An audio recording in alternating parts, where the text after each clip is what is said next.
जय गुरु जी, शुक्राना गुरु जी। ओम नमः शिवाय, शिव जी सदा सहाय। ओम नमः शिवाय, गुरु जी सदा सहाय।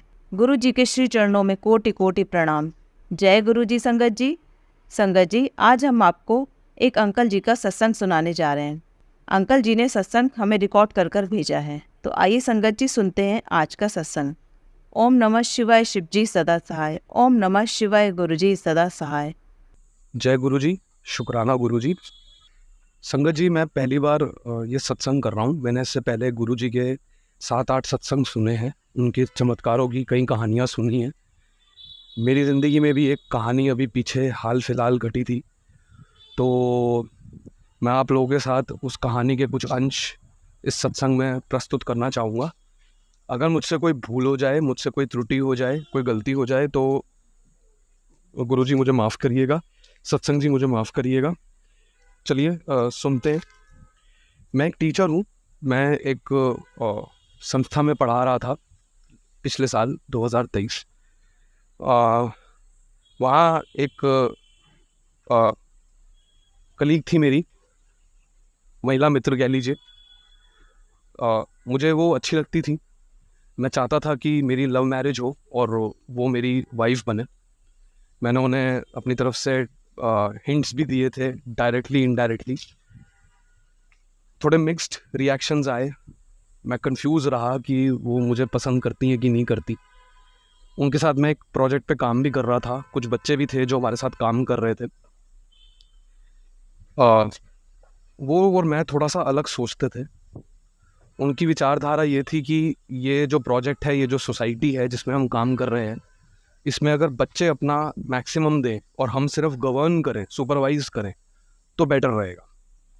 अच्छा, मेरे को थोड़ा कविताओं वगैरह का शौक़ था और उस सोसाइटी में कविताओं वगैरह का काम था। तो मेरी ये सोच रहती थी कि यार बच्चों के साथ हम भी करेंगे।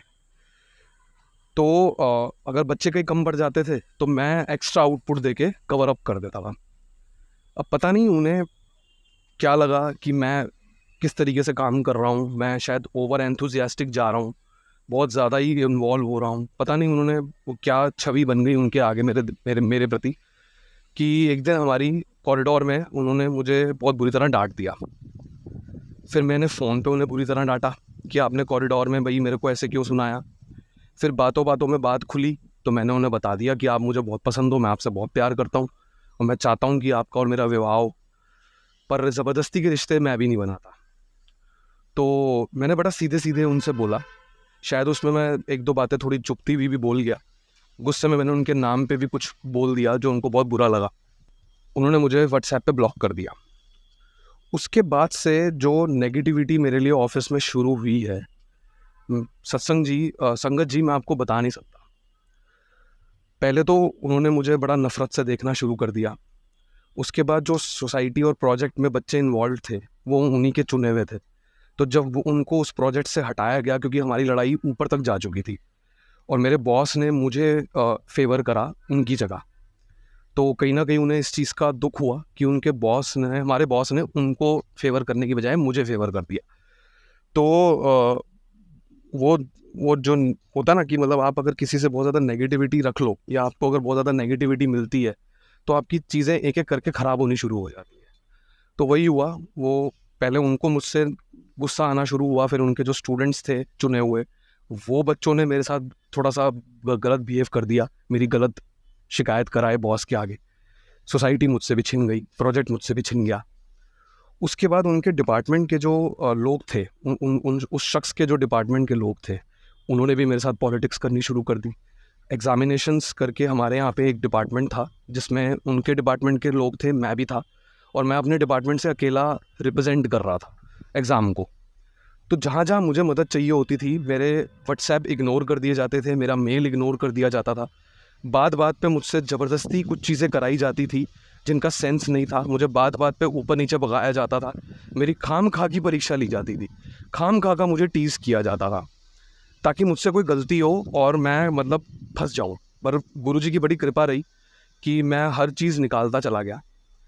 पर एक स्टेज आ गई जब बहुत ज़्यादा पॉलिटिक्स मेरा गला घोटना शुरू हो गई, और उसी दौरान मेरी पर्सनल लाइफ में एक घटना घटती है। मेरी बहन की शादी के लिए मेरे माता पिता लड़का देख रहे थे और उन्हें एक बड़ा प्यारा लड़का मिलता है, बहुत प्यारी फैमिली मिलती है, तुरंत ही हाँ हो जाती है। वो होता है ना कि रम मिलाई जोड़ी। तो गुरुजी के आशीर्वाद से हम उस चीज़ की तरफ भी आगे बढ़ना शुरू कर देते हैं। इधर उसकी शादी के लिए पैसे नहीं थे हमारे पास, तो हमने लोन के लिए अप्लाई करा। लोन के लिए मैंने दिसंबर में एप्लीकेशन डाली और वो बड़ा लंबा खिंचती चली गई। उस दौरान मुझसे सैलरी सर्टिफिकेट मांगा बैंक वालों ने। मैंने अपने बॉस को बोला। अब पता नहीं मेरी क्या छवि मेरे बॉस के आगे बन गई थी उस टाइम तक कि मेरे बॉस ने मेरे को सैलरी सर्टिफिकेट इमीडिएटली नहीं दिया, वो टालते चले गए। और 7-8 दिन बाद जब मैं उनके ऑफिस के बाहर खड़ा हो गया धरना देके कि भैया मुझे चाहिए ही चाहिए, तब उन्होंने 3 घंटे लगाए और खुद ही मेरा सैलरी सर्टिफिकेट बनाना शुरू हो गए। अब जी सैलरी सर्टिफिकेट में बहुत सारी चीज़ें डलती हैं, बेसिक सैलरी, DA, HRA, चाहे हमें नहीं भी मिल रहा तो भी वो हमें दिखाना पड़ता है। तो वो कहीं ना कहीं जो वो फिगर्स डाल रहे थे वो खुद भी कॉन्फिडेंट नहीं थे। मैंने उन्हें बोला कि आप अकाउंटेंट को बुला लीजिए, आप और मैं नहीं जानते, हमें इतनी जानकारी नहीं है। इनकम टैक्स मैंने भी पढ़ाया था पर 2-3 साल पहले पढ़ाया था, तो मुझे इतनी जानकारी नहीं है अभी के टैक्स लॉस की, और आपको भी नहीं लग रही है। बेहतर है हम अकाउंटेंट को बुला के करा लें, जिसका काम वही करे। मेरा नाम लेके बोलते हैं कि तुम्हें तो पता है मैं किसी से मदद नहीं लेता, मैं किसी से अपने काम नहीं कराता, मैं तो खुद ही करता हूँ, चाहे जैसे मर्जी करूँ, चाहे 3 घंटे लगाऊंगा पर मैं करूँगा खुद ही। अब मैं हैरान परेशान, मैंने कहा यार आपके चक्कर में कहीं ये ना हो कि मेरा लोन अटक जाए। इधर जब उन्होंने बना दिया तो उनको मेरी बात पे यकीन नहीं हुआ कि मैं लोन के लिए अप्लाई कर रहा हूँ, तो मैंने उनकी बैंक ऑफिशियल से बात करा दी। आप सच्चे हो ना तो आपको गुरुजी हर एंगल से बचाते हैं। मैं उस वक्त सच्चा चल रहा था, बिल्कुल सही चल रहा था, तो गुरुजी मेरी रक्षा हर एंगल से कर रहे थे। जैसे ही बैंक ऑफिसर से बात हुई मेरे बॉस को पता लग गया कि ये सच बोल रहा है, पर तब भी इन्होंने सर्टिफिकेट मेरे को नहीं दिया, इन्होंने सर्टिफिकेट आगे बैंक की ही मेल ID पे भेजा। तो वहाँ से मुझे रिवर्ट आया कि जी आपका सैलरी सर्टिफिकेट रिसीव हो गया है।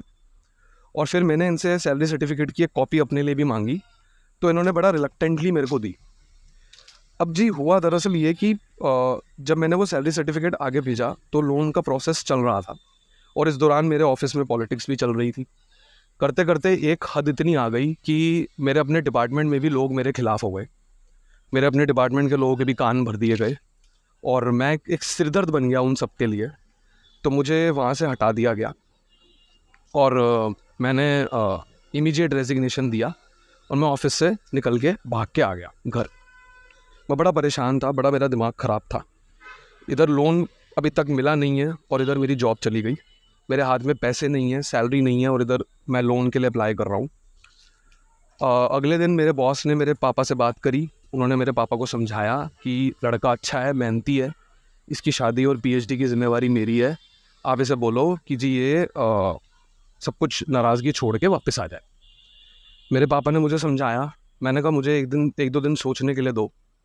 इधर अगले दिन मुझे बैंक का फ़ोन आता है, बैंक वाले कहते हैं जी हम आपके ऑफिस आएंगे, सर्वे करेंगे और पता करेंगे कि आप यहाँ पे काम करते भी हो कि नहीं। अब सत्संग जी मैं तो रिज़ाइन करके बैठा हूँ, और इधर ये बैंक ऑफिसर आ रहा है सर्वे करने के लिए। मेरा तो दिमाग ख़राब हो गया, मेरे तो रोने निकल गए। कहा यार ये पल को पूछेगा और पता लगेगा कि मैं तो यहाँ पे काम ही नहीं करता, मैं तो छोड़ के जा चुका हूँ, तो मेरी बहन की शादी तो अटक जाएगी बीच बाजार में। इधर हमने डायरेक्ट अपने बॉस को मैंने फ़ोन करा और स्पीकर पे मैंने रखा और पापा से बात कराई, और पापा को मैंने कह दिया था कि अगर ये मेरे लिए ये कह देते हैं कि मैं यहाँ काम कर रहा हूँ और मेरी बहन की शादी की रखवाली कर लेते हैं, मैं सारी रंजिश छोड़ के, सारी लड़ाई छोड़ के, माफ़ी मांग के खुद वहाँ जाऊँगा और काम करूँगा, सब कुछ भुला दूँगा। तो अब जब आपकी नीयत साफ़ होती है ना संगत जी, तो गुरुजी कहीं ना कहीं अपना चमत्कार दिखाना शुरू करते हैं। मैंने ये बात बोली, मेरे पापा को मेरे पे यकीन हुआ, उन्होंने फ़ोन किया, उन्होंने बोला मेरे बॉस को कि वो आ जाएगा, आप बस उसकी बहन की शादी के लिए इतना बोल दीजिएगा कि वो आपके यहाँ पे अभी भी काम कर रहा है। उसने वैसे भी आपको रेजिग्नेशन चिट्ठी पे लिख के दिया है, फॉर्मल मेल तो की ही नहीं है। तो इधर बॉस कहता है कि भैया उसने तो छोड़ दिया है। मैं तो झूठ नहीं बोलूँगा जी, ये बैंक का मामला है जी, लीगल मामला है जी, हम तो नहीं झूठ बोलेंगे। उसको सोचना चाहिए था रिज़ाइन करने से पहले कि उसकी बहन की शादी है, वो इतनी बड़ी बेवकूफ़ी कैसे कर सकता है। अब उसने की है तो भुगते। हम दोनों तो चुप हो गए। पापा ने मेरे कह दिया कि कोई बात नहीं, आपको जो सही लगता है आप वो करना। इधर सर्वेयर का फ़ोन आया कि जी मैं अब पूछने जा रहा हूँ आपके ऑफिस में, तो मैं जैसे ही पूछ लूँगा मैं आपको कॉल कर दूँगा। ठीक है संगत जी, मैंने गुरुजी को पुकार लगाई। मैंने कहा जी ये समस्या का हल मेरे पास नहीं है, अब मेरी बहन की शादी करानी है या तोड़नी है ये आप देख लो। 5-10 मिनट बीते, 5-10 मिनट बाद मुझे फ़ोन आता है सर्वेयर का, और आप सुन के हैरान हो जाएंगे जो हुआ। सर्वेयर कहता है जी मैंने सर्वे कर लिया है, मैं आपकी आगे फ़ाइल भेज रहा हूँ और आप आगे का प्रोसेस देखिए। मैंने कहा आपने सर्वे कर लिया? कहते हैं हाँ। मैं कहा आपने किससे बात की? कहते हैं जी चौकीदार से बात की। और चौकीदार ने क्या कहा कि आप यहाँ पे काम करते हो? संगत जी मतलब मैं इतना हैरान हो गया, मेरे रोंगटे खड़े हो गए कि यार ये चमत्कार कैसे हुआ कि वो सर्वेयर अंदर जाने की बजाय, डायरेक्टर से मिलने की बजाय चौकीदार से मिल के चला गया। और चौकीदारों के साथ मेरी बड़ी अच्छी जान पहचान थी, चौकीदारों के साथ मेरी बड़ी अच्छी बातचीत थी। मैं जब भी ऑफिस घुसता था, निकलता था, उन्हें नमस्ते करता था, उन्हें बहुत अच्छे से ग्रीट करता था। मैंने कभी उन्हें अपने से नीचे नहीं समझा, अपना घर का सदस्य माना। तो शायद उस प्यार का गुरुजी ने मेरे को फल दिया कि वो समस्या आई भी और चली भी गई। उसके बाद जो सैलरी सर्टिफिकेट इन्होंने बना के दिया था वो भी इन्होंने इस तरीके से बनाया कि उसमें भी कुछ एरर हुई। मुझे दोबारा से बैंक वालों ने कहा कि फ्रेश सैलरी सर्टिफिकेट बॉस से बनवा के दो। अब मैं समझ गया था कि मेरा बॉस मेरे को कोऑपरेट नहीं करेगा, तो मैंने दिमाग लगाना शुरू किया। मैंने सॉफ्टवेयर्स ढूंढने शुरू करे जिससे मैं वो फाइल एडिट कर सकता था।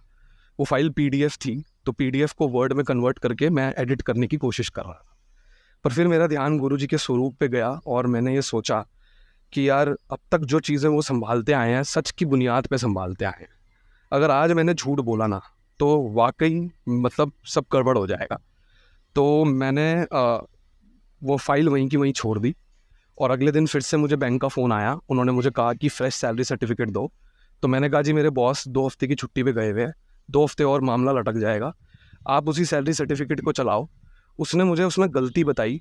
मैंने उस सैलरी सर्टिफिकेट को ध्यान से पढ़ा और मैंने उसे समझाया कि जो वो समझ रही है लैंग्वेज का खेल है। लैंग्वेज जो कहना चाह रही है वो कुछ अलग है और वो जो कुछ समझ रही है वो कुछ अलग है।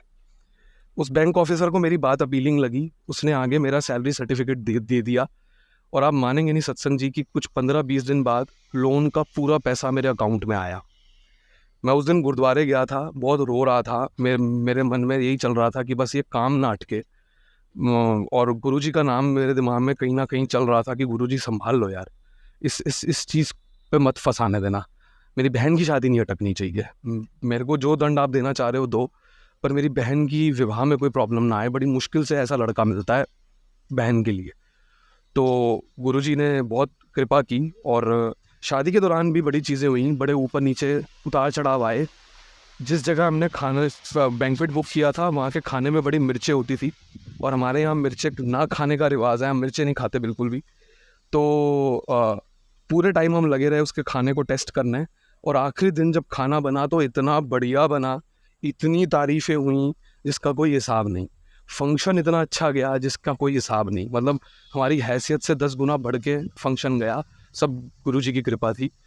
गाड़ी मैंने बीच में गलती से शीशा खुला छोड़ दिया आधा, और बड़ी इजीली चोरी हो जाती है, बड़ी इजीली कोई गाड़ी रात को निकाल सकता था, पर गाड़ी बिल्कुल सेफ खड़ी रही। वो ब्लेसिंग ऑलवेज गुरुजी का स्टिकर जो है ना गाड़ी पे, वो स्टिकर नहीं है, वो एक रक्षा कवच है। उसने हमारी गाड़ी की रक्षा की।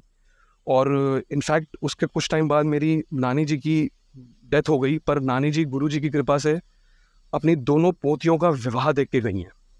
उनकी सगी पोती मेरे मामा की बेटी, उसका विवाह तो ऐसे हुआ कि जिसका कोई हिसाब ही नहीं है। एक दिन पहले रोका और अगले दिन ही लड़के वालों ने बोल दिया कि जी हम लड़की लेके जाएंगे, 2 कपड़ों में दे दो। मेरी नानी ने उसका विवाह देखना था जीते जी, तो वो देख के गई।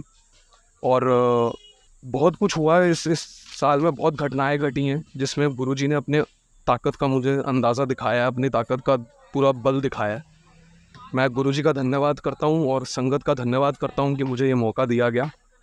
जय गुरुजी, शुक्राना गुरुजी। मैं सत्संग को यहीं समाप्त करता हूँ। धन्यवाद। जय गुरु जी, शुक्राना गुरु जी। संगत जी, अगर आप भी अपना कोई सत्संग शेयर करना चाहते हैं तो डिस्क्रिप्शन में दिए गए व्हाट्सएप नंबर पर लिखकर या अपनी प्यारी सी आवाज़ में रिकॉर्ड कर भी हमें भेज सकते हैं। हम जल्द ही आपका सत्संग संगत जी के साथ शेयर करेंगे। जय गुरु जी, शुक्राना गुरु जी। ओम नमः शिवाय, शिव जी सदा सहाय। ओम नमः शिवाय, गुरु जी सदा सहाय।